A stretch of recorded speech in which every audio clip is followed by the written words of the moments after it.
Olá, seja muito bem-vinda, muito bem-vindo a mais um episódio desse papo, desse podcast, dessa conversa, desse diálogo que serve para a gente aumentar o nosso pensamento crítico, serve para a gente aumentar a nossa capacidade de pensar além do algoritmo que te entregou esse conteúdo. Olha só que paradoxo bonito que a gente vive aqui nessas redes.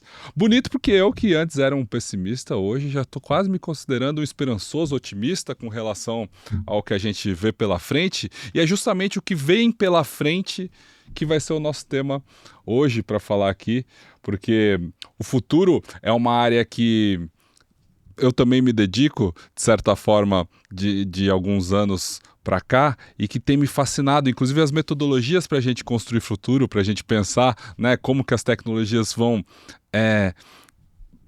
se intermediando com a nossa vida e como que isso vai mudando a nossa sociedade, a nossa maneira de pensar. E no ano passado, ô Gil, quando eu criei esse podcast, eu estava num momento muito pessimista, né? Porque eu via o avanço da inteligência artificial, das big techs, e eu vivi muito intensamente essa questão das redes sociais, né? Da construção de autoridade digital e a polarização. Isso estava me deixando muito angustiado. E ao conversar com pessoas, que é a principal dica desse podcast, Inteligência Orgânica nasce de gente, né? Então converse com quem pensa diferente de você, com quem pensa como você, mas amplie os seus horizontes, e ao ampliar seus horizontes, não se esqueça de se inscrever nesse canal, rodar essa rodinha de malucos que mantém a gente conectados.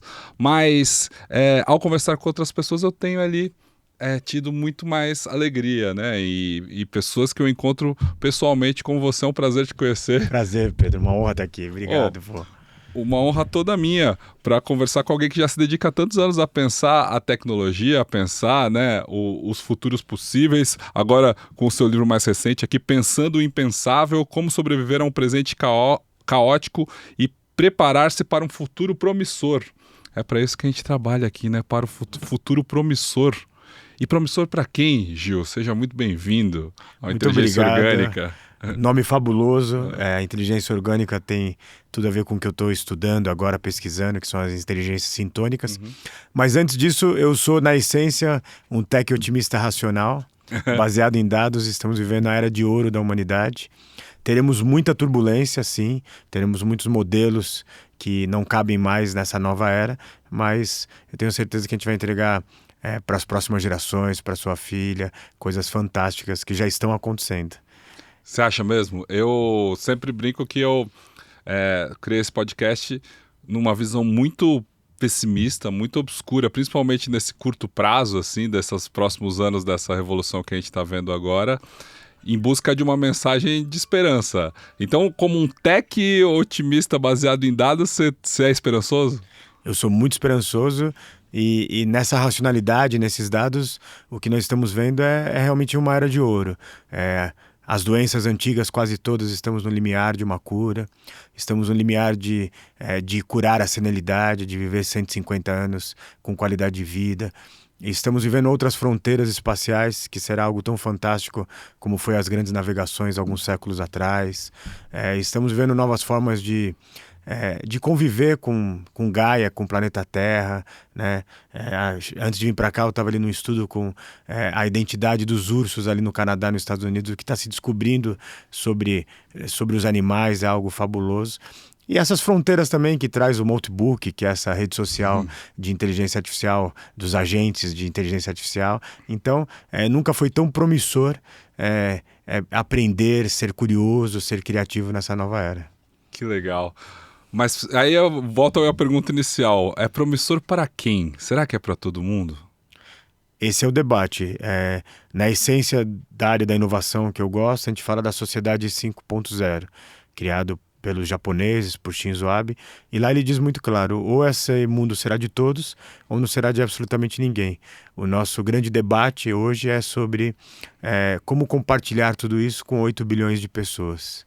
Porque senão nossos valores, né, grecos, mesopotâmicos não vão conseguir prevalecer nessa nova era. Nossos processos de democracia terão realmente grandes complicações. E claro que você tem aí uma era de supervigilância, uma era das big techs mandando muito mais do que governos, né? E aí o debate é como compartilhar isso com todos. Então, algo que eu realizo ali no meu grupo que chama iFold, que é ligado na ONU, que tem os seus encontros a cada 3 meses. E para compartilhar tudo isso, você precisa do início, que é a educação de base de alto impacto. Então, o debate é sobre as desigualdades sustentáveis. Eu não estou falando só de financeiras, desigualdades intelectuais, que é muito importante. Quem nessa nova era da economia da inteligência artificial foi preparado com pensamento crítico, com repertório cultural, tem uma grande vantagem. Agora, como a gente lida com os nossos, né, nossos outros amigos humanos que não tiveram esse acesso dessa educação de repertório cultural, de base, né, aprofundada. Esse é o grande dilema, né? E como que a gente lida com isso? Desculpa, a gente vai voltar e eu vou perguntar como que você chegou nesse lugar de estudar isso, mas é muito angustiante para mim, porque quando a gente vê discussões, sei lá, na ONU, Davos, grandes chefes de Big Techs falando em renda mínima, falando em algo que você acredita também, nessa grande pluralidade de recursos, né? Nessa abundância geral, porque as tecnologias da inteligência artificial vão promover a cura das doenças, vão promover colheitas cada vez maiores, aumento de produtividade insano, e isso vai gerar seres humanos que não têm função. E a partir disso, teremos que desenvolver uma forma de que todo mundo tenha que qualidade de vida, né? Essas 8 bilhões de pessoas. É isso que vocês fazem, é isso que vocês discutem? Já tem uma solução? Trazendo para o começo da conversa a pergunta final. Não, a gente tem que separar, Pedro, sobre o desemprego tecnológico e como se preparar para essa nova era. Então eu vou fatiar. Vamos pegar exemplos de países que estão realmente à sua frente. Certo. Vamos pegar a Coreia do Sul. Entre as guerras das Coreias, entre 1950 e 1953, quando acaba aquela guerra civil, 2 países nascem ali, e naquele momento, em 53, era um dos países mais pobres do mundo. Hoje a Coreia do Sul, que lá atrás investiu em educação de alto impacto na base e disse assim, as próximas 2 gerações irão trabalhar muito para reconstruir a Coreia do Sul e também para ajudar numa educação de alto impacto. É o momento que o MIT vai para lá com a sua educação e hoje eles estão vivendo pleno emprego, estão vivendo uma renda per capita muito maior do que a nossa, porque investiram nos anos 50 e 60 e até hoje em educação de alto impacto. Vamos para a China, né? E todos os países têm seus defeitos e as suas qualidades. Eu gosto de analisar, como tech otimista racional, as suas qualidades. Quando no início da década de 70, os Estados Unidos resolve usar a China como lugar de mão de obra muito barata. Em 72, o governo central chinês faz um projeto dizendo precisamos pensar para 2020, 2030 e 2040.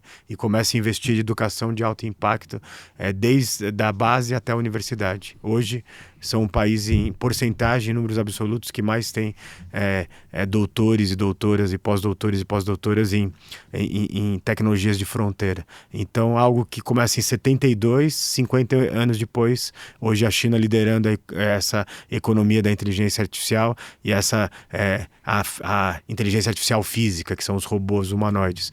Então, qual é o caminho? É um caminho demorado, mas é um projeto de nação e baseado na educação de alto impacto.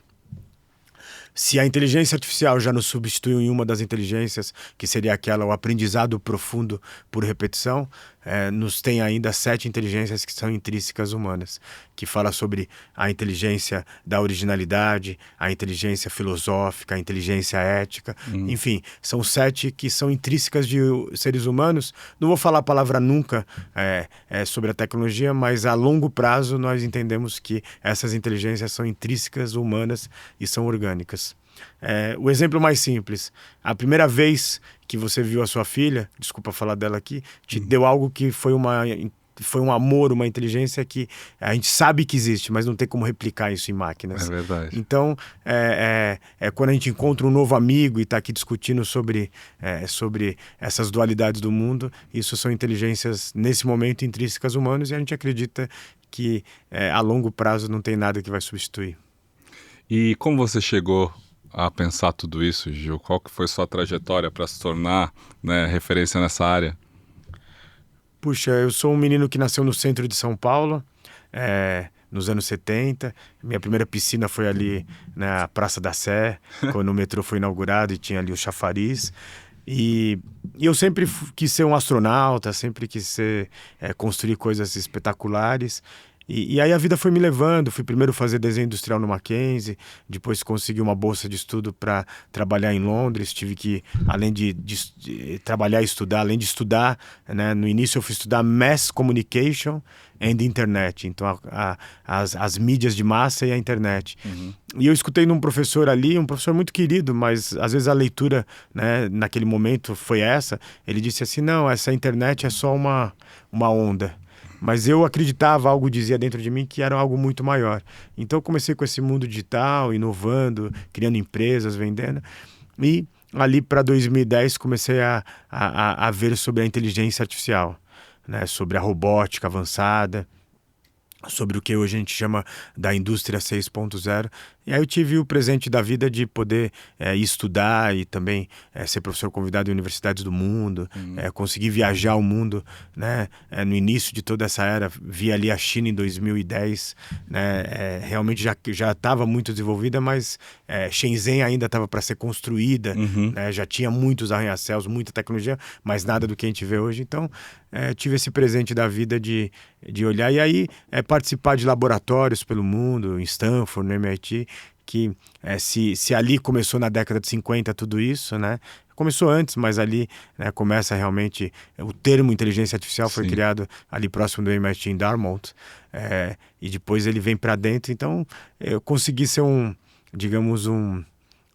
tava ali meio como um jornalista vendo o Muro de Berlim cair. Que legal. Mas tua formação, tua família, ela é de que área? Teus pais ali, do centro de São Paulo, é comerciante ali, essas coisas? Não. Minha mãe veio de Minas Gerais ainda menor de idade, semi-analfabeta, hoje uma pessoa fantástica. E ali foi construir São Paulo, né? Caramba. Primeiro limpando casas, mas depois... E meu pai...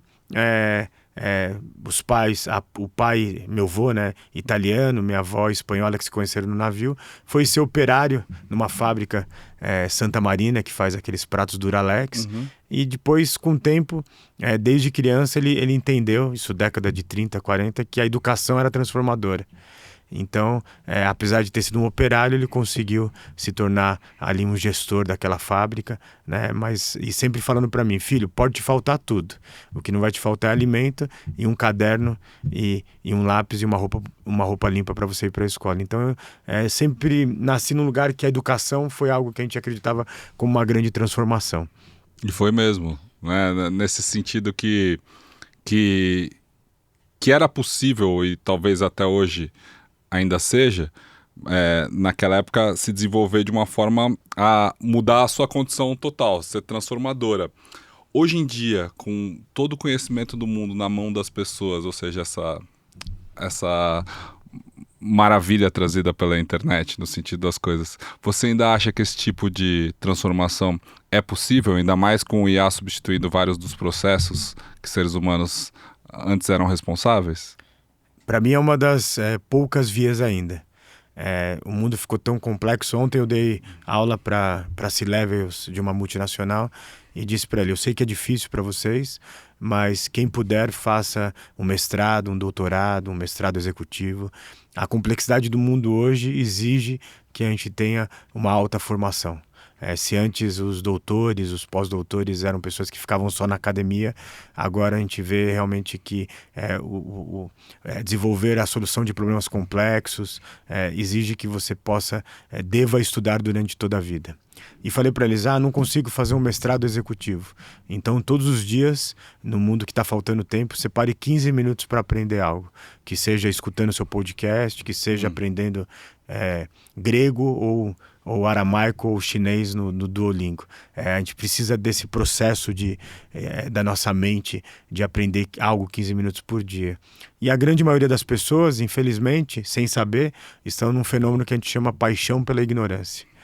Onde A partir dos 35 anos de idade, uma parte nossa do frontal do cérebro que mexe com a mudança, enfim, você sabe melhor que eu, que mexe com a inovação, ela começa a se fechar.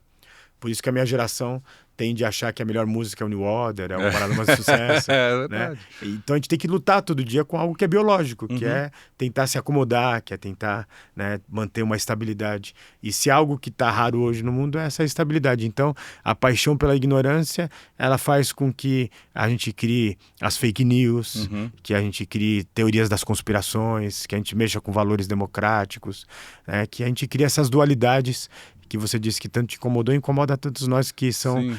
nem tudo é preto ou branco, tem os tons no meio, né? Eu acho que isso... E também isso cria um outro conceito que a inovação, ela normalmente nasce, de ideias opostas que nasce a inovação. E aí esse mundo agora nos torna a querer só seguir quem a gente concorda, só almoçar com quem votou como nós. Então isso é uma grande questão que precisa ser repensada. Uma questão redutora de cognição, né? Redutora de pensamento.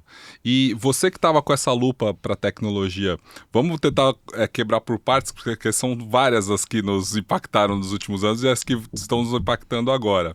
A questão das redes sociais, por exemplo, que lá por 2010, 2011, começaram a desenvolver os algoritmos de recomendação e que levaram toda essa sociedade. Você que estava acompanhando tudo aquilo ali, você percebeu essa mudança? Você percebeu essa orientação? Você percebeu como isso foi mudando a nossa sociedade? Em 2010 eu escrevi um livro chamado Você é o que você compartilha, e ali eu acreditava muito numa grande democracia do conhecimento. Naquele livro eu começava a olhar aquilo, mas não olhei com uma grande lupa sobre as fake news, sobre algo que eu acho que faz parte. Você não precisa ser um pseudo-intelectual o tempo todo, mas eu não imaginava que no início da democracia das redes sociais viria tanta coisa boba, viria tanta coisa... a gente não precisa todo o tempo discutir a autoeducação, mas não era só discutir a dancinha. Sim. Mas ali também, depois de alguns anos, eu entendi que era uma infância que o mundo estava vivendo, era uma infância, e agora você vê realmente discussões mais maduras, você vê o nascimento de uma inteligência orgânica. Então, mas o que eu não entendia era o sequestro do que eu chamava da democracia das redes sociais por grupos políticos. E isso foi um grande sequestro, né, de criar essa dualidade. A gente não tem as provas, mas tem as grandes evidências. A Rússia hoje ela opera nos bastidores de tudo isso para criar essas dualidades. Ela tem hoje milhares de cybersoldados que não usam armas convencionais, mas usam supercomputadores avançados. Então, de repente, a gente viu minar parte da nossa democracia ocidental. Então, olhando com lupa, e agora a gente acredita que sim, hoje você pode... Vou dar um exemplo sobre essa democracia das redes sociais que é fantástico. O primeiro prêmio Nobel, no início do século passado, demorou 30 anos para a grande maioria das pessoas ter acesso ao que era aquele paper que foi laureado. No ano passado, todos os laureados foi colocado à disposição em poucos minutos de forma lícita. Se você tiver curiosidade para saber o que deu o Prêmio Nobel de Física, está ali disponível a leitura. Então, acho que isso foi fantástico. Então, de um lado tem muita discussão, muito extremismo, e de outro lado tem um mundo que o que aconteceu na China agora, em 2 minutos, está disponível para nós. O que aconteceu na Finlândia ontem está disponível em poucos minutos para nós. Então isso é realmente um mundo, né, sem fronteiras. Isso é legal, que é olhar o copo meio cheio, né, da questão. Mas você usou uma palavra que eu gosto, que é essa questão do sequestro, e você é do tempo de se especializar nessa área no momento em que a gente acessava a internet, né? Porque se pegar o Varoufakis lá no tecnofeudalismo, ele disse que hoje em dia, na verdade, ninguém acessa a internet, a gente acessa os gatekeepers, né? A gente acessa o Google, a gente acessa a Meta, né? As big techs, mesmo com influência russa, elas sequestraram o nosso acesso àquela rede geral dos computadores em que o conhecimento era democrático. Elas sequestraram e também criaram um grupo diferente no mundo. Estive agora há poucos meses no Vale do Silício e vi de um lado pessoas multimilionárias e do outro lado uma classe média se achatando. Isso é uma grande dualidade, porque nunca se teve tanta riqueza transitando ali, muito mais até do que a criação das Big Techs, agora com essa economia da inteligência artificial. Sim. E ao mesmo tempo você vê um grande grupo sendo marginalizado, sendo achatado, sendo, enfim, com IDH caindo. Sim. Então, e aí, se está acontecendo ali, no epicentro de tudo aquilo, né, e também no epicentro de Shenzhen, o que está acontecendo para os países que são países marginais a isso. Marginais a isso. Então, essa é a grande discussão que o mundo tem que ter. E eu acho que foi uma pergunta feita agora num fórum econômico, onde disseram para 30 possíveis trilionários na pessoa física, dali o primeiro vai sair, perguntaram por que o mundo precisa de um trilionário na pessoa física? Quantas casas ele vai comprar? Quantos livros? Quantos iates? Né? E ali o consenso foi, o capitalismo para aquelas pessoas foi o melhor movimento que teve, mas eles não podem deixar isso enlouquecer. E aí eu acredito que está enlouquecendo, porque, então assim, eu gosto do lucro, eu não sou contra o capitalismo, não é essa a discussão, mas não dá para ter essa dualidade que está acontecendo. E aí voltamos ao desemprego tecnológico. Mas enfim, você é um entrevistador. Não, vai lá. É porque uma coisa está conectada à outra totalmente, né? E a lógica das redes sociais é superficializar tudo. Ou seja, se você está falando isso, vai vir alguém que aqui no podcast vai dizer: não, mas você é comunista, contra o fato de sermos contra um trilionário na pessoa física, importa que eu, sei lá, voto de algum jeito aqui no Brasil. Não tem nada a ver, né? Essa é a redução mental que a gente é contra aqui nesse podcast, mas leva a esse desemprego tecnológico que você estava falando e o grande problema é que num primeiro momento a disponibilização da inteligência artificial, né, e a aplicação dela nas empresas e nos negócios cria um abismo de diferença social ainda maior, pelo menos no curto prazo, se as coisas continuarem desse jeito. Já está criando, já é algo que a gente vê muito. Se a gente pegar no Brasil dados do IBGE nos últimos 30 anos, o crescimento do salário mínimo ele é quase que zero. Se você colocar a inflação, o aumento de custo de vida, as possibilidades, o auge do salário mínimo foi na década de 70. Né, especificamente 74. Então, pegando esse processo, a gente precisa de novos tipos de empregos. E aí eu quero pegar um exemplo que eu vi agora. Estava lá em Stanford e ali, assim, aquele aluno que está saindo agora da graduação de Ciências da Computação de Stanford, ele está com dificuldade de arranjar um bom emprego. Lá em Stanford. Caramba. Só que no laboratório que eu estava de robótica, que é o laboratório de robótica de Stanford, tinha um anúncio, né, são vários, mas vou pegar um específico, um profissional especializado em física e AI, um PhD, $75 mil mês. E como aquele emprego, são muitos daquele. Qual que é o problema? Você não está conseguindo pegar aquele que está iniciante, porque ele precisa de um caminho para ter aquele tipo de experiência. Mas empregos como esse estão em todo mundo. Aqui no Brasil eu posso te assegurar que está sobrando emprego. Só que são empregos de alta capacitação. Então, o desemprego tecnológico, se a gente voltar na essência, fui estudar profundamente, porque sempre me perguntavam sobre isso. Eu sou um roboticista, trabalho com robôs, né? O nosso laboratório está convidado a conhecer nossos humanoides, né? O que a gente está criando para o Brasil. E aí, não, mas os robôs vão tirar o emprego. Então, John Maynard Keynes, em 1930, cria o termo desemprego tecnológico e diz que será a nova doença, né? É claro que tem que entender aquele momento dele, reflexos da quebra da Bolsa de Valores de Nova York em 29, um grande desemprego, pessoas realmente, né, nos Estados Unidos morrendo de fome, literalmente.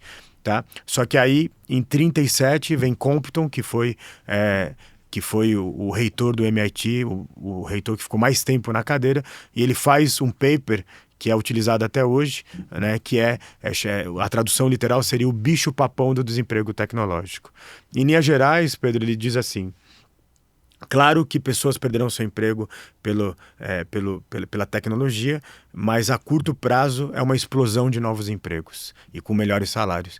E aí, passe década de 30, né, até hoje, grandes pensadores, né, professores, prêmios Nobel, continuam provando que sim, na sexta onda do desemprego tecnológico, sim, muitos empregos deixam de acontecer, mas logo na sequência é uma explosão de novos empregos.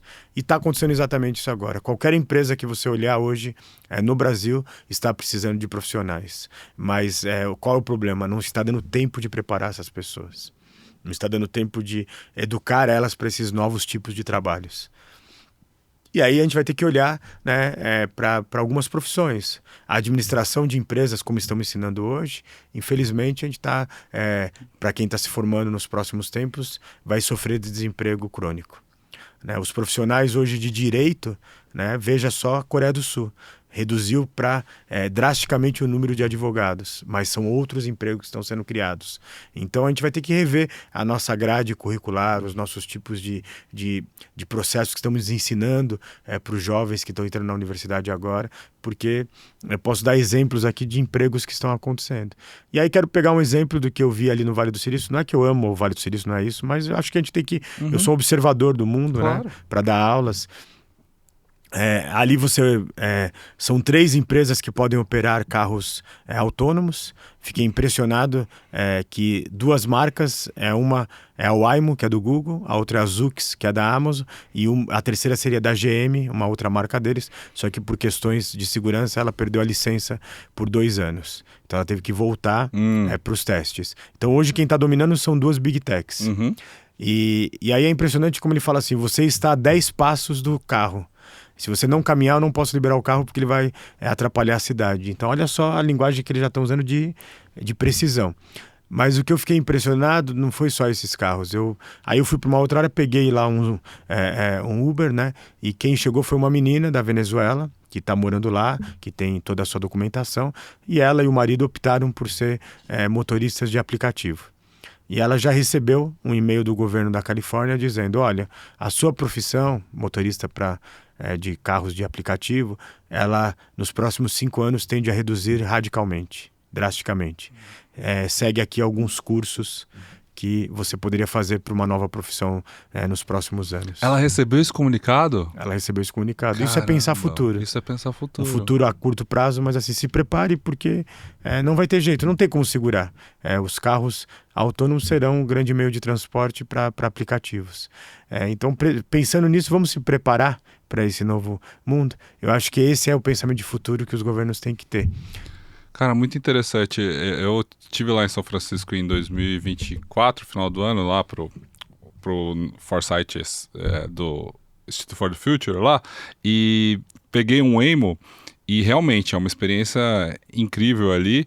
E aí eu fiquei pensando ali naquele momento, porque uma das questões que deu um grande problema lá no meio da década passada, principalmente para o fundador da Uber, né, era a questão dele estar investindo em carros autônomos, sendo que o negócio dele ainda dependia de humanos, né? Ou seja, a Uber é uma empresa que foi fundada e a partir de uma mão de obra ali que existia e de uma demanda. Mesma coisa acontece quando a Volkswagen começou a investir em carros elétricos, né? Se ela tinha toda uma questão estruturada do combustível fóssil, que era o que mantinha o negócio, ou seja, para os gestores, né, para quem está na decisão, pensando nesse longo prazo, é uma decisão muito difícil e impopular, de certa forma, né? Por exemplo, o iFood, a Tesla depende do entregador e faz parte do negócio dele, sustentou o negócio dele até aqui, mas ele está investindo em drone para cortar esse custo humano, né? É complexo. É complexo, mas você, como, né, um pensador do futuro, um estudioso do futuro, os sinais estavam na mesa. Estavam na mesa. Há 10 anos atrás, o Uber era o maior investidor em PhDs sobre carros autônomos. Ela tinha um investimento com uma universidade central ali americana e eram 200 cientistas pensando nos carros autônomos. Ela falou para os stakeholders, para os acionistas, que o futuro dela enquanto eu estou aqui conversando com você, meu carro fica aqui estacionado ou pode trabalhar como autônomo. Então a gente viu os sinais acontecendo, Uhum. né? Tudo que está vindo agora dos robôs sociais, que vai ser o grande momento de estar ao nosso lado aqui, cuidando de alguns detalhes técnicos, isso já é falado há muito tempo. Então, os governos com esses futuros, né, com esses sinais, tem que já preparar a sua sociedade, enfim, o seu cidadão para um futuro que está chegando. E aqui, agora parafraseio a presidente do Banco Europeu.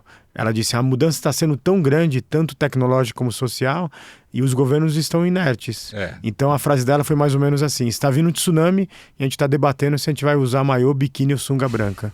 Achei aquilo genial. E é verdade, os sinais estão na mesa. Os sinais estão na mesa. E eu me lembro daquele quadrinho da New Yorker que mostrava um cara com 3 crianças em volta de uma fogueira ali, né, num ambiente bem precário, todos sujos ali, e ele dizia, o mundo acabou, o mundo foi destruído, mas por um breve momento nós geramos muito valor para os acionistas. Que é aquela frase que já saiu da boca do Sam Altman, inclusive, né? Eu acho que em algum momento a gente vai ter um grande problema, mas por um breve momento de tempo nós geramos muito valor para os acionistas. Os governos, Gil, eles andam em outra velocidade, né? E com você que está acompanhando esses fóruns, isso é dito, mas isso surge efeito, porque me parece um pouco o negócio de conferência do clima, né? Todo mundo sabe o que deve ser feito, só que ninguém entra num consenso de como fazer.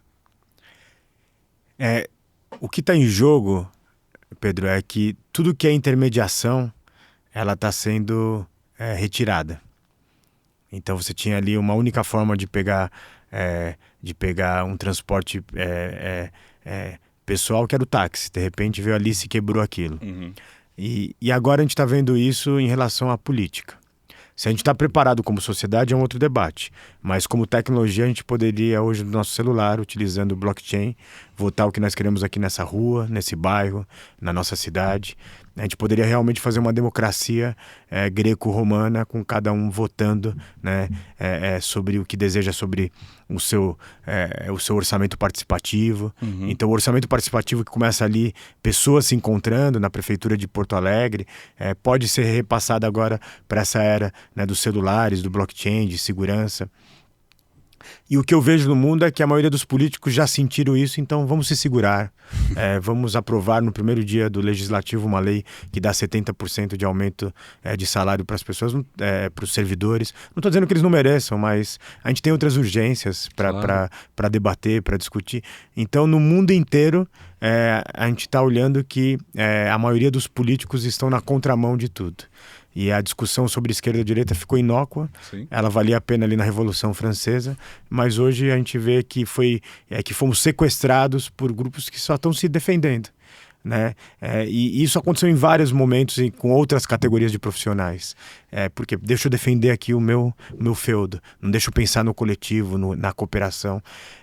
Então a gente vive um momento muito complexo da democracia, porque ela foi sequestrada por grupos que só estão ali pensando no seu grupo, na sua manutenção, ou na sua indústria que paga a sua próxima eleição, né, onde se criam leis que você fala, mas não é isso que a gente esperava. Puxa, o mundo está dizendo completamente diferente e você está fazendo isso. Então, esses debates, eles são importantes. E o debate mais importante, como a gente deixou um grupo tão grande, não que tenham pessoas, deve ter pessoas geniais ali, mas um grupo tão grande de pessoas, na média, medíocres, chegarem ali sem pensar o futuro, sem olhar o que está acontecendo, o que pode gerar riqueza para nós como país, né? Longo prazo, a gente chega no problema estrutural mesmo, né? Que é do sistema. Mas é discutido também formas de sair desse caminho que não sejam, porque quais as grandes alternativas? O caminho é pelas Big Techs. Aí alguém que você deve acompanhar já há bastante tempo, que é, por exemplo, um Elon Musk, que era um cara que até metade da década passada era alguém super admirado por várias correntes, e de anos para cá ele se tornou talvez um grande vilão, bom mocinho vilão, pelo menos publicamente ali, né? Uma megalomaníaca desses gestores, desses donos das Big Techs, ou seja, Zuckerberg, Bezos, eles viraram para o outro lado da moeda, eles pensam num futuro ou eles pensam só para eles, porque em algum momento o Vale do Silício se comportava como o lugar que ia realmente trazer a liberdade para o mundo, ia trazer, né, os grandes benefícios para todo mundo, mas aquilo ficou, nos últimos anos, pós-pandemia principalmente, estranho, não ficou? Ficou estranho, e aí temos que olhar as luzes do que está acontecendo no mundo. De repente a gente olha para o escândalo de Epstein, de repente a gente olha para alguns escândalos que estão acontecendo e fala assim, essa é a nossa elite pensadora? E aí eu tô falando de uma elite global, realmente, que você fala, puxa, e eu acho que essas pessoas que criaram o Facebook ali, né, Zuckerberg que criou o Facebook ali no dormitório de Harvard, eu acho que até ele tinha esse sonho utópico. Mas, né, a gente gosta de filosofia, Maquiavel, poder absoluto corrompe absolutamente. A impressão que eu tenho é que foram todos corrompidos. Né? Acho que o Elon Musk tem um papel dele de tentar levar as fronteiras do conhecimento, de falar a gente vai conseguir chegar em Marte, mas de repente ele ficou uma pessoa como os políticos, totalmente contraditório, né? O que não tem problema você mudar de pensamento, mas não de uma forma tão radical, né? Então o que eu vejo é que ali tem um encontro onde fala assim, a gente precisa defender isso porque a gente não sabe até quando isso vai se autossustentar.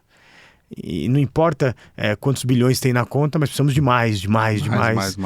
E aí eu volto na essência da Sociedade 5.0, que foi agora o espelho da Expo Osaka, né, que é a maior feira de futuro que acontece a cada 5 anos, e que fala sobre isso, que a gente precisa ter uma sociedade onde a tecnologia tem que trabalhar a favor das pessoas, que tem que... É claro que a gente tem que pensar em tecnologias que possam dar tempo para as pessoas serem mais humanas, para as pessoas poderem cuidar mais dos seus filhos.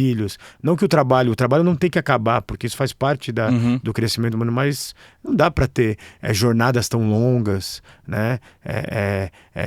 Algo que seja tão... Né? Por que a gente tem que ter profissões hoje que não deveriam existir? Vou pegar uma aqui, né? Como roboticista, se critica muito os robôs, vai tirar o emprego.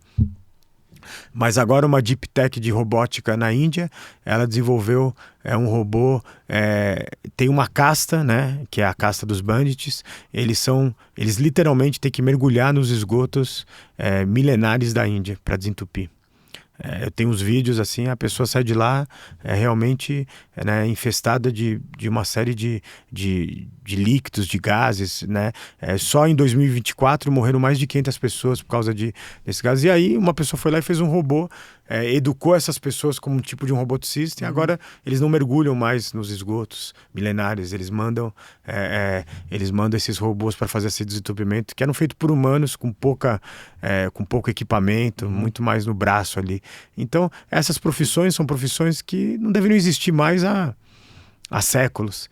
Eu acho que esse é um debate que a gente tem que ter, né? E ao mesmo tempo uma tecnologia que já estamos remissivos, vários seres humanos, em relação ao HIV, estamos muito próximos de uma vacina que vai combater inúmeros tipos de câncer de forma bem no início dela. Então, de um lado, né, no final não é a inteligência artificial, eu tenho medo da inteligência humana e da ganância. Da egotrip. Hoje eu tenho muito hype, né, em torno do que se fala sobre esse futuro, e realmente o futurismo virou uma área que acabou invadida por várias outras áreas, assim, porque no final das contas o mercado pede esse tipo de clareza sobre o que pode acontecer. E nisso surge o hype, né? Surge, por exemplo, a questão de priorizar, por exemplo, as atividades humanas. Então veio o MIT e fala lá do EPOC, lá, né? Empatia, presença, opinião, criatividade e esperança, né? Que são as áreas que o ser humano não vai ser substituído. Essa overdose de informação que a gente está recebendo de vários outros entrantes que estão... Você bota especialista em IA, surgiu na internet milhares, é uma das buscas do Google que mais cresceu. Como que você observa isso, esse tipo de barulho assim também na sua área?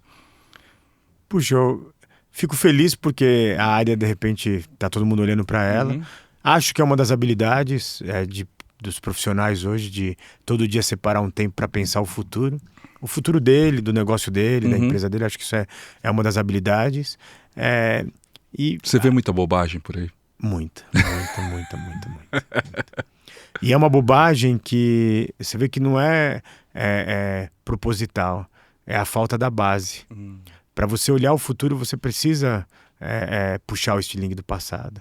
Né? Vamos falar sobre a especialização de IA. Você tem que olhar a cibernética antes da década de 50. Eu li o documento batido à máquina, né, do encontro de Dartmouth, que os 4 estavam ali pensando a inteligência artificial. E às vezes eu olho assim e falo, puxa, isso aqui está sem base histórica, isso aqui está sem a base de pensamento científico. Né? E ao mesmo tempo é uma profundidade de um pires. Então, eu acho que não é só na nossa área. Todo mundo, né? O Brasil teve uma época que todo mundo era técnico de futebol. Depois todo mundo virou especialista em comentários políticos. Eu acho que a gente vive essas ondas. Em marketing. Em marketing. Eu acho que a gente vive essas ondas de ter essa... E agora é o pensamento, o estudo do futuro. Pensamento né? crítico. E aí você vê a essência. Por exemplo, eu sei que os americanos usam muito futurismo, mas se você estudar a palavra futurismo, ela é complexa. Se você chegar lá no encontro lá fora e falar, eu sou do futurismo, ele fala, não, mas você é associado a Mussolini, você é do grupo de arte. Né? O futurismo é um processo da arte, né, ligado a Mussolini, ali nos anos 30 e 40, né, o brutalismo. Então, assim, a gente tem que entender a semântica. Isso é importante, porque senão você fica passando informações que são equivocadas. Então, eu acredito muito na base histórica, né, e concordo com o pensamento crítico. Mas mais do que isso, se lá atrás a gente falou que dados era o petróleo do século XXI, agora um dos petróleos do século XXI é criatividade. E a pergunta que fica, né, estamos criando ambientes criativos? A nossa escola, ela é propícia à criatividade? Uma parte sim, mas outra parte ainda está na educação do século passado, ou das escolas... Ainda mais quando a gente fala em um país do tamanho do Brasil, ensino público e tal, né? Com certeza as escolas da elite, a que a minha filha estuda, por exemplo, já está antenada com isso, né? Não sei se tem filhos, mas é uma bolha, né? É sempre uma bolha. E eu vi essa bolha de perto. Até, né, na época que eu fiz, era até, né, a 8ª série, eu fiz num colégio público, lá no centro de São Paulo, Caetano de Campos. Sim. Voltei lá recentemente, né? Tentei ver se eu podia ajudar como voluntário e de acordo com as premissas da Secretaria de Educação, você não pode ajudar como voluntário, né? E ali eu aí visitei as classes, pedi para visitar, puxa, olho com muita empatia para aquelas pessoas que um dia estive lá e fico muito preocupado com o futuro delas, porque não está se desenvolvendo o pensamento crítico, não está se desenvolvendo o pensamento matemático, né, o que seria o pensamento científico, que são coisas importantes. A gente está ali, de uma certa maneira, fazendo uma educação que não vai passar para as próximas gerações e para as próximas eras. Então, eu acho que a gente tem que olhar isso com muita lupa. Para mim, e volta um pouco, a gente já conversou aqui, passa pela essa educação de alto impacto. E passa pela mão na consciência que você está fazendo a sua parte, pelo menos produzindo conteúdo, ensinando, né, por aí. É isso que te deixa otimista? Não, puxa, eu tive uma vida que só me deu presentes. Eu não imaginava que eu ia visitar mais de 70 países. Então, acho que eu só tenho que agradecer para mim. E aí tem meus pensamentos dos meus dogmas. Eu não tenho religião, mas eu sou muito espiritualista. E aí, quando você vê o que está sendo visto nos supercomputadores, o que está se vendo na fronteira espacial, quando perguntaram para Carl Sagan se ele acreditava que existia vida inteligente fora do planeta Terra, ele sabiamente respondeu: será um grande desperdício entre quinquilhões de estrelas ter sua vida inteligente no pálido ponto azul. Então, eu começo a enxergar aqui como aqui é um ano de uma educação digamos, espacial, aonde a gente está bem no comecinho. Então tem coisas que a gente não consegue enxergar. Meu pai costuma dizer que a maior prova que existe vida inteligente fora da Terra é que eles nunca vieram para cá. É exatamente isso. Mas o Gil, falando especificamente então de inteligência artificial como a gente entende hoje, né? LLMs, você que acompanhava já há bastante tempo, novembro de 2022, ChatGPT 3.0, OpenAI lá, também te pegou de surpresa? Como pegou talvez outras Big Techs? Não pegou de surpresa, porque eu olhava muito para a DeepMind na Inglaterra e sabia que o que eles estavam evoluindo viria aí uma nova era fantástica. O que pegou de surpresa sobre a OpenAI é que ela colocou no bolso das pessoas a IA. Isso realmente foi uma grande surpresa. De repente você ia lá e você tinha aquela inteligência artificial no seu bolso. Aquilo que foi genial deles. Porque como grandes modelos de linguagem, já tinham outros que estavam avançados. Só que a genialidade deles foi falar, tá aqui, ó. Você pode ser gratuito ou $19,90 por mês. Então, a partir dali, começou uma aceleração que fez toda a indústria, que já estava preparando, tentando fazer o perfeito. Eles fizeram a mesma coisa que o Google fez há mais de 20 anos, que colocaram lá em beta. Precisa melhorar, temos ainda problemas, tem problema de segurança, mas começa a usar. Então aquilo foi a grande surpresa de alguém que colocou no bolso das pessoas. E agora o próximo passo é colocar, né, em tipos de walkie-talkies que tem inteligência artificial, em o que eu vi agora, tradutores que também, além de traduzir, colocam um sentimento, né, se a pessoa está indignada, está feliz, está triste. Né, o que tem mais impactado agora é o aprendizado da física AI, né, que são os robôs, os humanoides, as cidades inteligentes, robôs assistindo vídeos de 20 minutos e aprendendo a tarefa. Então, aprendizado por vídeos, isso nos tem... mas é verdade, a velocidade é muito grande. Eu falei ontem numa aula que o mundo em 2030 vai ser completamente diferente. E ele não vai ser dos Jetsons, ele não vai ser distópico do Black Mirror, ele vai ser algo que vai nos dar tempo para ir, como estão fazendo alguns países, ir no museu. Né? Enfim, voltar ao orgânico. Sou fã do seu pai e assim, os comentários dele, assim, quando você vê a Guernica a primeira vez, é algo que te toca na alma, é algo que, né? Só que assim, só ver a Guernica e não entender o que foi o bombardeio de Guernica, né? O que tem a ver Picasso com tudo aquilo, percebe? Então vai dar tempo pra gente poder estudar e não só ver a Mona Lisa como mais um clique, mais um mundo que só quer os poucos segundos de Andy Warhol. A possibilidade de sair da tela, né, e ter mais experiências sensoriais mesmo, acho que é o que acaba sendo valorizado. Mas nesses últimos 3 anos, então, o que eu digo ficou difícil de acompanhar para todo mundo, certo? Ou é uma impressão de fora? A aceleração foi a partir da inteligência artificial chegar no bolso de todo mundo, foi inacreditável. Essa bolha que já outros convidados aqui passaram e disseram de valorização da bolsa dos Estados Unidos ter 300 trilhões de dólares assim que estamos vivendo nesse momento, ela é resultado dessa aceleração? Sempre que você tem algo que é muito impactante para o mundo, como foi a parada respiratória em 2020 do globo, né? Sempre que você teve algo que parou o mundo, a consequência disso é uma explosão de inovação. Então isso aconteceu ali na gripe espanhola, isso aconteceu em 29. Então se você vê assim as grandes interrupções, a Revolução Francesa, você começa uma explosão de inovações. E aconteceu exatamente isso a partir de 2020. Tudo que era teoria, tudo que era pensamento começou a acontecer à nossa frente. Então, nós já vivemos o que é chamado da pós-inovação. E aí, para sustentar um pouco isso, o Prêmio Nobel de Economia, que foi dado para 3 professores, né, no ano passado, ele fala da destruição criativa da destruição criativa. A destruição criativa é o centro, né, da teoria da inovação de Schumpeter, que é o grande teórico da inovação, que em 42 disse: se você não destruir criativamente o que você faz hoje, alguém fará isso por você. Só que em 42 ele acreditava que a destruição criativa era um processo que demorava 100 anos. para impactar cidades, empresas, governos. E agora, em 2025, o Prêmio Nobel fala a destruição criativa da destruição criativa. Então, os carros autônomos já são realidade, já estamos negociando no mundo carros voadores. Já estamos falando em frontes, né, sobre o turismo espacial, questão de tempos, a saúde de viver 150 anos, como eu disse aqui, a produção de energia através de fusão e fissão nuclear. A gente está falando de algo que quem estiver, vai ser muita turbulência, mas quem chegar em 2030 com saúde vai ver algo completamente diferente.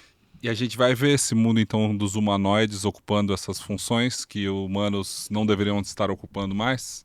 Você acredita piamente nisso, por ser dessa área? Não só acredito, como ela já está acontecendo. Já está acontecendo. Hoje na China já são 10 mil dark factories, que são aquelas indústrias que ficam 98% do tempo apagadas. E ali dentro você tem humanoides, robôs ou braços robóticos trabalhando. Distante do Brasil, de forma alguma. Já temos 12 indústrias aqui que já estão trabalhando dessa maneira. Produzindo o quê? Uma delas produzindo caminhões e ônibus, onde você tem ali a parte nova, né, os 2 novos edifícios de construção, onde 98% do tempo fica apagado.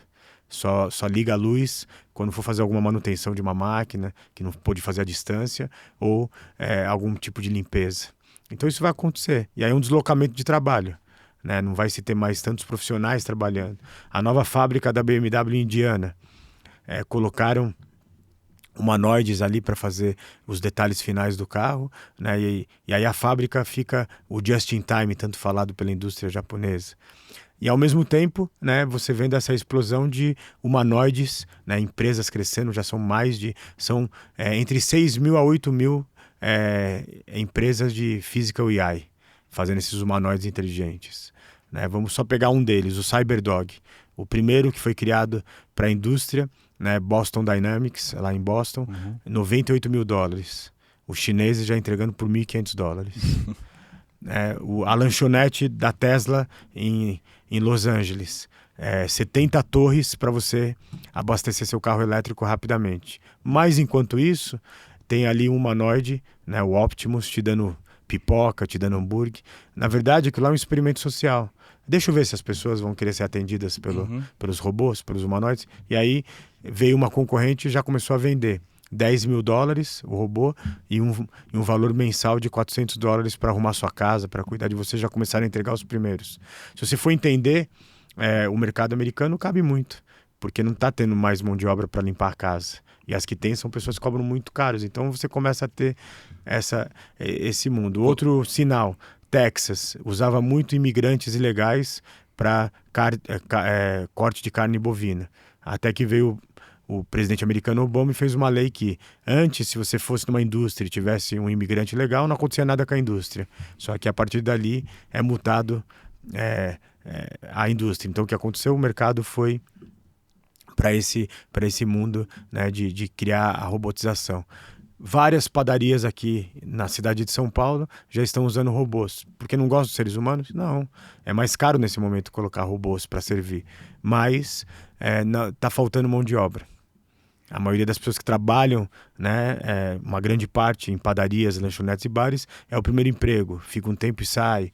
Então é um processo natural. Então, quando você tem escassez de mão de obra, você cria soluções de robótica e de robôs. Então, posso assegurar que o Inteligência Orgânica daqui a um tempo vai entrevistar alguém que usa ou saia ou blazer de metal. Será que ela vai ser capaz de pensar organicamente, né?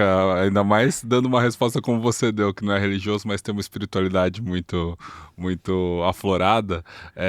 Mas, Gil, você entende que esse movimento, então, nos Estados Unidos, porque eu escrevi sobre isso e me chamaram de conspirador na época, de que quando o Musk estava muito próximo do Trump, inclusive interessado em promover, né, um apertamento para os imigrantes ilegais dos Estados Unidos, estavam abrindo o mercado também. O ICE hoje talvez está abrindo o mercado. Assim, a imigração ilegal foi permitida e até quando era boa para para o americano estabelecido. E agora não é mais isso. Isso. Né? Você teve ali, nos Estados Unidos, você vê que tem uma classe hoje que está muito taxada, enfim, está precisando, né, de Classe mais... média. A classe média, ela está ficando... Achatada. Então agora, assim, puxa, não vale mais a pena, não quero mais o latino-americano aqui, não quero mais... E aí, com isso, começa a se criar essas normas. Então, assim... E é uma dualidade, né? Porque o Elon Musk é sul-africano, né? Entrou lá e... Enfim, não sei se ele entrou legal, mas, enfim, ele foi montar sua empresa. Mas, assim, a gente sabe... É do DNA da história norte-americana ou os imigrantes, né? Como é do DNA do Brasil, né? Então, de repente... não queremos mais as pessoas. Acho que, assim, eu morei muitos anos em Londres e vi ali o bairro que eu fiquei ali morando. Hoje você só vê que você está em Londres por causa dos ônibus de 2 andares. Tudo foi colocado em árabe. Esse tipo também de imigração, eu acho que eu discordo, porque eu acho que é interessante você trazer a sua cultura do seu país, mas também respeitar que você está num país que tem um idioma. Então, aquilo para mim me impactou um pouco. Eu imagino que para o inglês deve impactar mais. Mas tudo isso você se resolve criando conselhos, conversando, enfim, fazendo o que é a essência dos seres humanos. Só que agora é o quê? Automação. Colocar robô, não dá, a lei não permite que eu coloque mais um ser humano cortando a carne do boi no Texas, vou colocar esses robôs. Eu acho que a gente tem que pensar nisso, né? Por exemplo, a indústria de caminhões, ela é né, o motorista de caminhão e tudo que está em volta é a 5ª indústria que mais emprega. E a gente está chegando no limiar dos caminhões totalmente autônomos. Aí o debate tinha que ser anterior, o que nós faremos com esses profissionais? Vamos capacitá-los? E algumas respostas são dadas. O principal aeroporto de Singapura agora, no Terminal 1 e 2, toda mala e toda remessa de bagagem, seja industrial ou enfim, de e-commerce, está sendo feito por robôs, né, e automação. Lá em Singapura, no Terminal 1 e 2. Só que o que eles fizeram? Aqueles profissionais que carregavam as malas, durante um ano passaram por uma capacitação para outras profissões. Eu acho que esse é o caminho. Vamos acabar com o trabalho dos cobradores de ônibus? Mas não existe uma visão empresarial do dono do negócio de dizer isso daí é problema do Estado. Isso existe. Isso aí não é problema meu. Eu acho que não é nem só do empresariado, eu acho que são dos acionistas. Dos acionistas, Vamos pegar aqui um exemplo. A AWS, né, mandou, se eu não me engano agora, quase 50 mil gerentes. Primeiro era aquele que carregava a caixa, colocaram robôs, automação. 1 milhão de robôs trabalhando lá na automação. E agora chegou o momento, né? Eu me lembro oficialmente 30 mil daqueles gerentes. Aquilo é falando para os stakeholders, eu preciso me adaptar. Né? As grandes empresas de tecnologia fazendo isso também porque o perfil do gerente mudou. Ele antes era um coletador, não, um coletor de dados. Agora ele é uma pessoa que precisa resolver problemas complexos todos os dias. Então, assim, eu concordo que aí o mercado tem os seus quartos e ele vai fazer isso. Hoje você consegue empreender em robótica nessa área no Brasil? Porque é tão difícil empreender no Brasil, é tão cheio de custo Brasil e sei lá o quê. É possível? É possível. Eu acredito muito que os sonhos, a utopia é o que faz o caminho para depois outros passar. E eu vejo a fábrica que a gente está tentando fazer aqui no Brasil, não apenas como algo que nos traga lucro, ela é importante como lucro, mas a próxima grande indústria vai ser de robôs sociais. E aí você vê o que está sendo feito com as grandes empresas do mundo, o que está sendo investido no centro de robótica na Alemanha, né, como a Suíça, né, que a gente só conhece o canivete e o chocolate, hoje é o maior país hoje de investimento em robótica social e robótica avançada. Então, assim, e aí por que foi essa decisão? O que está se criando de profissionais ligados à robótica, à inteligência artificial, a gente tem uma mão de obra muito especializada e a gente não pode só ficar discutindo a Rota Brasil 2030 de automóveis. Os automóveis são importantes, mas tem algo, o que vem depois? Sim. Né? Vamos deixar isso migrar para o Chile, que já começa a pensar sobre isso. Né? Então, e aí tem um movimento, um ecossistema acontecendo. Né? Tem uma liga agora universitária de computação quântica, feito por universitários. Você tem a USP ampliando a sua área de robótica em São Carlos. Você tem a indústria automobilística lá fora, pensando em robótica, mas falando, e o Brasil? Né? As federações das indústrias falando sobre robótica avançada. Então, os dados nos dizem que talvez a ideia não é tão fácil de ficar em pé, porque quando começou a indústria automobilística, se criaram centenas de empresas para sobreviver. Sim. 20, 30, né? Mas nós somos otimistas racionais baseados em dados, a gente acredita que a nossa vai dar certo. Otimistas racionais baseados em dados acreditam no Multibook? Acreditam no CloudBot das últimas semanas, aí, na inteligência artificial que já está chegando nesse momento em ser próxima a uma AGI ou alguma coisa assim? O Multibook eu estudei profundamente. Uhum. E eu acho aquilo sensacional. Acho que tem seus problemas, acho que tem uma manipulação dos seres humanos, mas de repente entrar 1,5 milhão de tokens de agentes de inteligência artificial, eles criaram um hackathon deles, eles criaram uma igreja. Para quem não sabe o que é, vamos contextualizar. O que é, então? É um empreendedor em série ali do Vale do Silício. Ele criou na verdade é um experimento social, mas travestido de uma rede social, tipo um Facebook, um Orkut, né? De agentes autônomos de inteligência artificial. Esses agentes autônomos, eles têm que ir lá, eles já criaram uma igreja deles, eles já criaram um hackathon. Grupos para falar mal de seres humanos. E aí o que se descobriu depois? Que, por exemplo, tem lá um grupo que estava ali pensando em destruir a humanidade. Mas quem estava dando os insights era um ser humano por trás. Mas foi como a primeira rede social que a gente conheceu, digamos, em série, que foi o Orkut. Tudo que começa tem seus defeitos, precisa melhorar, mas eu achei inicialmente sensacional como é um novo contrato social de Rousseau no tempo de inteligência artificial. Imagina, eles criaram uma área de empregos para empregar humanos, para fazer algumas tarefas para eles. Eu vi o site rentahuman.ai, né, que você pode se cadastrar para fazer um trabalho para um agente autônomo um trabalho que ele não consiga fazer no mundo físico, né? E já tem também milhares de inscrições. Dessas diversões, né, um pouquinho. São diversões, né? Antes do Multibook, teve um experimento que existe até hoje, liderado por cientistas de Stanford. Eles soltaram 1.000 agentes de inteligência artificial no Roblox. E a missão deles, eles tinham que criar uma nova sociedade. E ali, como insumos para o pesquisador, é um novo contrato social, né, que Rousseau falou tanto na Revolução Francesa. Ali se criou... aí eles criaram 2 grupos políticos, foi engraçado, tem o grupo Trump e o grupo Kamala. E ali eles começaram a degladiar, e tem a Olivia, que é a fazendeira, e tem o empresário, né? Mas eles acabaram fazendo a forma e imagem dos seres humanos, então, tipo, a organização que eles foram se batendo nos mesmos problemas? Foram se batendo nos mesmos problemas, com carinha de Roblox. Né? Parece uma brincadeira de criança, mas o problema é uma questão muito, muito complexa, né? Porque a Olivia, ela teve que tomar decisões. Ela vai produzir alimento para todo mundo, só para quem pode pagar, ou só para o grupo que pensa como ela politicamente. São decisões complexas, que né, num outro experimento mais antigo, que é o Moral Machine, né, que discutia sobre os carros autônomos, onde ele falava assim, duas pessoas estão atravessando a rua, vai escolher quem? A pessoa mais velha ou a pessoa que tem mais vida pela frente? Então são debates éticos fantásticos.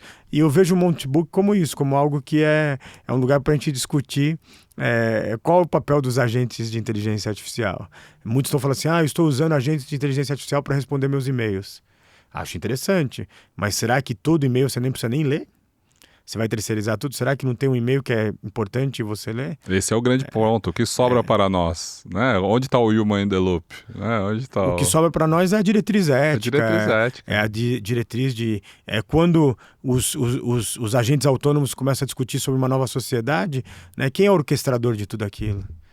Quem dá a diretriz do que é certo e errado para eles.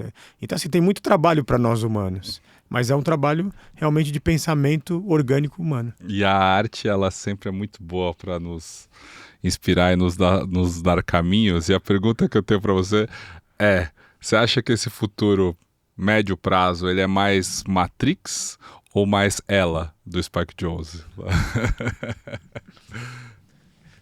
Eu acho que são os dois.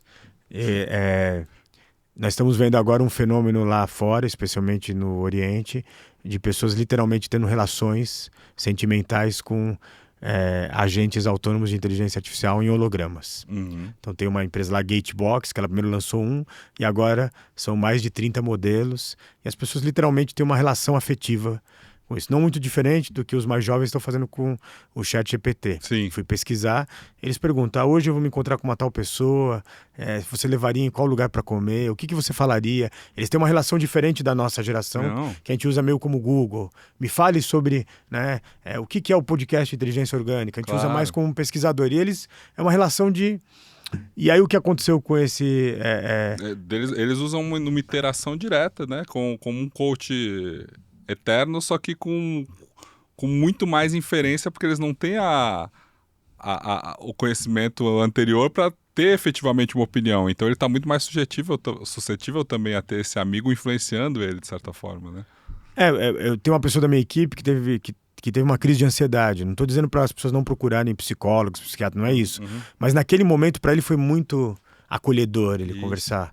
Né? Porque ele tinha que ir para um hospital, para um pronto-socorro, até ele ser atendido, podia ter ali um processo muito complexo.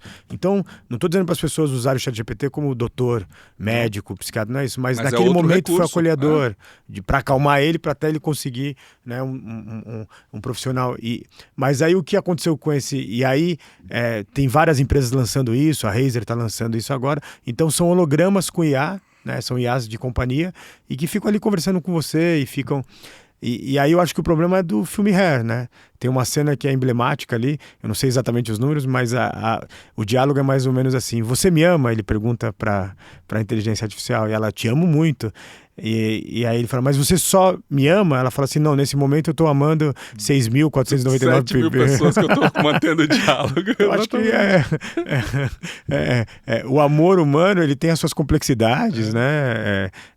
Eu sou muito bem casado e assim, tem momentos nossos de fabulosos e momentos que né, de pontos de não congruência, mas eu acho que essa é a grande riqueza, né? E aí... Pedro, eu acho que a IA nos dá mais tempo, como eu estava esse final de semana, mergulhando com os golfinhos em Ilhabela. É isso que a gente precisa, mais humanidade. Mas tem coisas que elas ainda não conseguem fazer e particularidades que é difícil de imitar mesmo. Porque tem aquela cena do Hair, não ela? Logo depois que ela fala isso pro Joaquin Phoenix, né? Pro ator principal, que...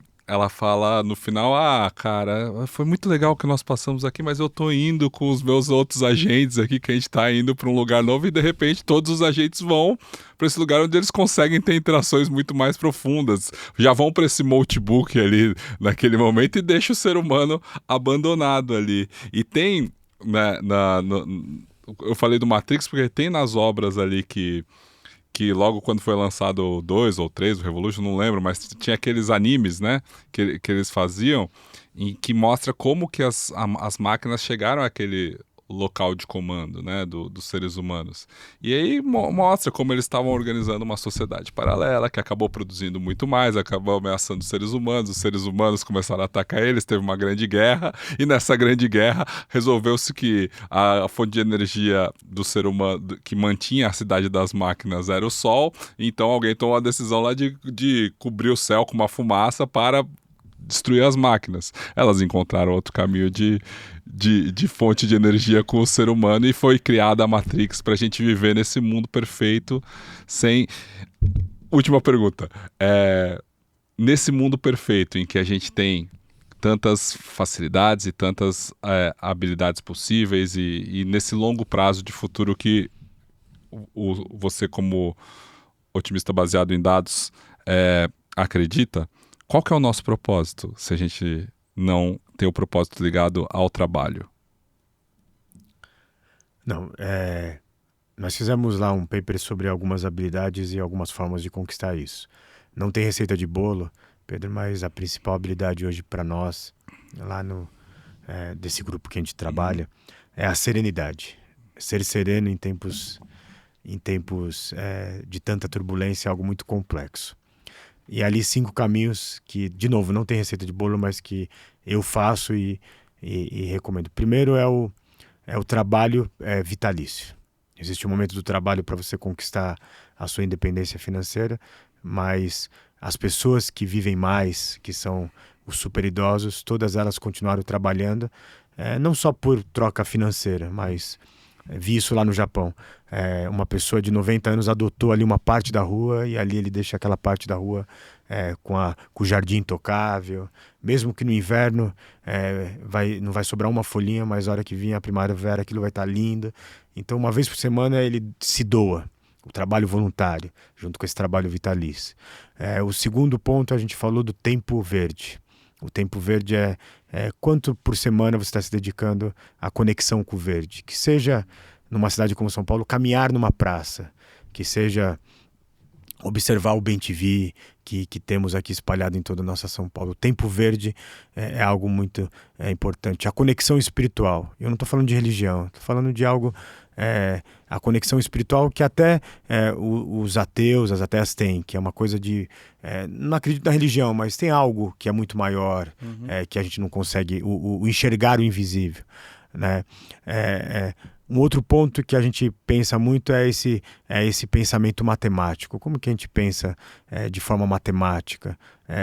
Humanas é importante, mas dentro da humanas a gente tem o pensamento matemático que nos pensa, né, que nos difere de cada um. Então a gente tem vários caminhos que são importantes.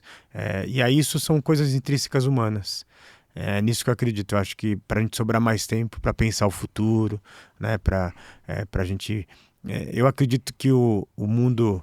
o futuro da nossa humanidade, a gente vai ter mais tempo para a gente voltar a ser uma Grécia antiga, meio socratiana, assim, né? E eu já começo a ver isso. Em Stanford, não dessa vez, uma outra vez, tinha ali uma pessoa muito importante da hierarquia de Stanford, e aí ela falou assim, olha, eu preciso acabar a reunião às 5 horas da tarde, porque agora é verão e eu tenho um compromisso comigo que é velejar.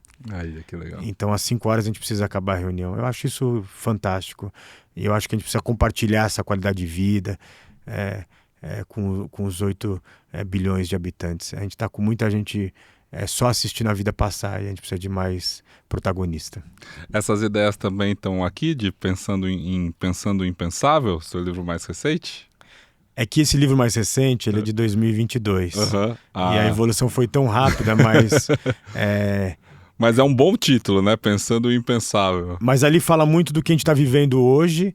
Eu já falava sobre essas fronteiras que estavam acontecendo. Ele ficou muitas semanas entre os mais vendidos ali na Amazon. Mas ele é um livro que eu tentei não deixar ele datado. E ali você fala a educação no centro, quais são as habilidades da liderança, quais são as tecnologias de fronteiras que estão falando. Já falava aqui de computação quântica quando ainda estava começando embrionário no Brasil. Então, ele é um livro que vai te dar uma base para você pensar o impensável. A gente tentou fazer um livro, quando eu falo a gente, a minha agente literária, de você pensar num livro que, puxa, alguém possa ler e ficar um tech otimista racional. Com certeza lerei. Gil, muitíssimo obrigado. Obrigado, Pedro. Que papo bom, passou rápido, pô. Eu teria a tarde inteira aqui para falar desses assuntos que eu adoro. E não tem como a gente terminar esse papo sem pedir para você comentar aqui no final a habilidade fundamental que você trouxe aqui, né? Serenidade, como precisamos disso, seja em qualquer aspecto. Pense verde, passe sua hora verde, passe seu momento olhando para a janela, não nessa tela que você está nos vendo. Provavelmente, sempre digo que eu prefiro que as pessoas ouçam esse podcast, mas no final das contas, também já veio o comentário dizendo assim, ô Pedro, você pede sempre pra gente ouvir só o áudio, mas o áudio quando eu não consigo focar na conversa. Quando eu tô vendo o vídeo, eu fico... Você vê como é complexo? Interessante. Eu quero tirar as pessoas das telas, mas, cara, quando elas estão na tela, elas estão com atenção, né, só nesse papo aqui. Às vezes você tá lavando uma louça, você tá fazendo outra coisa só com o áudio, você não tá imerso no que a gente tá falando. Gil, quero muito conhecer aí sua fábrica e todos os outros seus negócios, você continua com as palestras e com as aulas por aí, certo? Isso, Às vezes minha mãe pergunta o que eu faço, é difícil responder, mas Ah, no fundo eu sou um educador. bem-vindo ao clube. Depois que eu parei de trabalhar com jornalismo e redação, acho que mas isso é bom, acho que isso tem a ver com a geração, assim, pessoas 40 a mais, né, hoje em dia deveriam ter mais dificuldade em dizer o que fazem, né? Porque Concordo plenamente, porque a vida é essa mutação. Exato, exato. E antes, assim, demorava 10 anos, 20 anos. Hoje você, rapidamente, você tem algo ali acontecendo. Por exemplo, a gente falou de arte, mas eu acompanho uma artista que ela faz a arte, inteligência artificial e música. Assim, o trabalho dela é de uma... um dos últimos clipes que eu mais gostei, ela fala de uma cidade que o prefeito é um palhaço de circo. E assim, é de uma poesia, é de uma sublimidade, né? Você fala, puxa... e assim, aí o conceito que ela usa de IA para vídeo, de IA para criar música, para criar o clipe, aquilo só uma mente genial poderia fazer, entendeu? Então, novas fronteiras. Quando começou ali o cubismo, o surrealismo, o dadaísmo, quase todo mundo criticou. Sim. Eu acho que a gente está nesse momento agora da arte, da IA, da música. Não vai talvez vai mudar o trabalho de alguns, mas vai dar uma amplitude como nunca visto. E os artistas sempre abrem os caminhos, né? E ainda mais em uma vida tão longa, de 150 anos, pô, cabe várias vidas dentro de uma vida, Várias né? vidas. Várias vidas dentro de uma vida. Que caiba várias vidas dentro da sua. Então se inscreva, deixe um comentário, comente serenidade aqui para eu ver que você chegou até o final. E até o próximo, então, papo, conversa, pensamento, diálogo do Inteligência Orgânica. Até mais.